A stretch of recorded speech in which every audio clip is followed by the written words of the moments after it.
Bonjour, dans cette vidéo, je vous montre comment créer une facture à partir d'un devis. Pour facturer, on va naviguer au projet. À l'intérieur du projet, on va choisir le devis ou la carte à partir de laquelle on va générer la première facture. Comme vous pouvez le voir, je me suis positionné sur un devis et là, je vais cliquer sur le bouton ou l'icône « Ajout à projet de facture ». Qu'est-ce que c'est en train de faire? Le logiciel il est en train de créer un module où vous allez préparer l'ensemble des factures avant de pouvoir générer cette facture. Donc, une fois que j'ai cliqué sur ce bouton et le message de succès affiché, ce que je vais faire, je vais naviguer au projet de facture. Donc, encore une fois, je vais cliquer sur le menu et je vais me déplacer en chiffre d'affaires en projet de facture. Donc, comme vous pouvez le voir sur mon écran. Une fois cliqué sur projet de facture, ici, je vais avoir l'ensemble des projets ou des devis que je souhaite facturer. Je vais vous expliquer rapidement les statuts. Donc, ici, en termes de statut, on peut avoir à éditer, éditer en partie ou entièrement édité. Donc, à éditer, ça veut juste dire que vous n'avez pas encore généré cette facture. Et entièrement édité, ça veut dire qu'une facture a été déjà générée à partir de ce projet-là. Et éditer en partie, c'est notamment pour les projets complexes où vous devez faire un acompte suivi par un solde. Allez, on va facturer. Donc, je clique sur le bouton « À éditer ». Et là, j'ai juste un premier module de validation. Donc, le nom du devis, le projet, le type de devis, le total et la devise. Suivant, je vais choisir un des clients que je souhaite facturer. Donc là, par exemple, j'ai ajouté des clients et des marques. L'idée, en fait, si votre client ne se trouve pas ici, il faut l'ajouter. Pour ajouter un client, vous pouvez, à partir de ce module-là, ajouter un client. Sinon, naviguer dans le module dédié. Si vous ne savez pas comment ajouter un client, regardez dans la description, je vous laisse le lien pour ajouter ce client. À partir du menu déroulant, je vais choisir un de mes clients. Donc, disons qu'on veut facturer un quartier dans ce devis-là. Il y a la devise du client et le taux de TVA qui sont affichés et qui ont été sauvegardés dans la database de vos clients.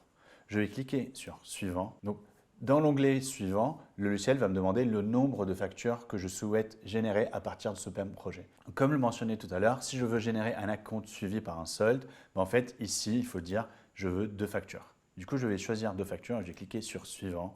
Et là, vous voyez, il y a le paramètre de facturation. Donc, le logiciel, ce qu'il a fait, il a créé une première facture et une deuxième facture.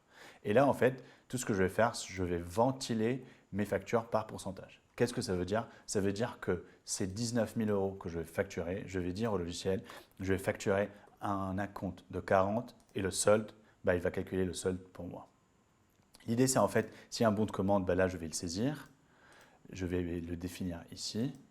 Donc, une fois que j'ai choisi le numéro de bon de commande, je vais également choisir la date d'échéance.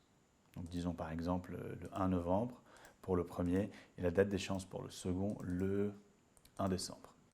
Donc, une fois que j'ai choisi les dates d'échéance, l'idée c'est en fait de générer uniquement la première facture dont j'en ai besoin.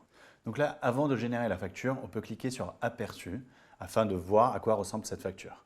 Vous allez remarquer tout de suite qu'il y a un filigrane de draft qui s'affiche sur cette facture. Et comme ça, vous ne pouvez pas vous tromper.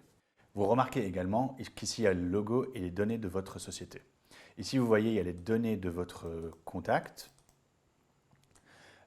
et des données de la facturation et date d'échéance. Vous remarquez également qu'il n'y a pas un numéro de facture qui est encore généré. Ce numéro de facture sera créé automatiquement par la plateforme une fois qu'on a généré. Allons-y, on va le générer. Du coup, là, je coche pour finaliser et j'édite.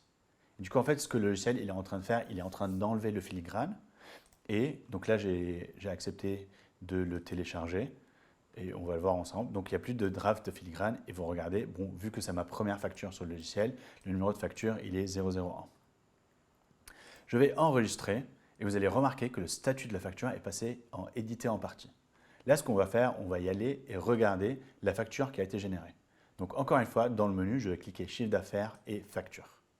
Et là, je vais voir la première facture qui a été créée par le logiciel. Donc, ça me rappelle encore une fois le client, le devis, la facture et la date de facturation.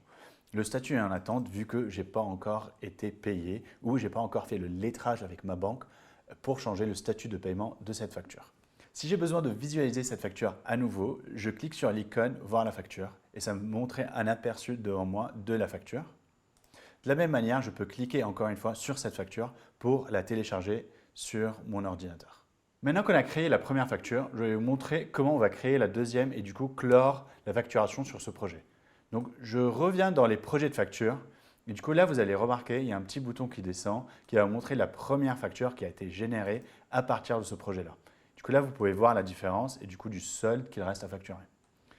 Je vais continuer à cliquer « Éditer en partie » et du coup, là, je vais repasser par les mêmes modules que j'ai cliqué tout à l'heure. Donc, suivant. Vous remarquez par exemple ici qu'on ne peut plus modifier le nombre de factures.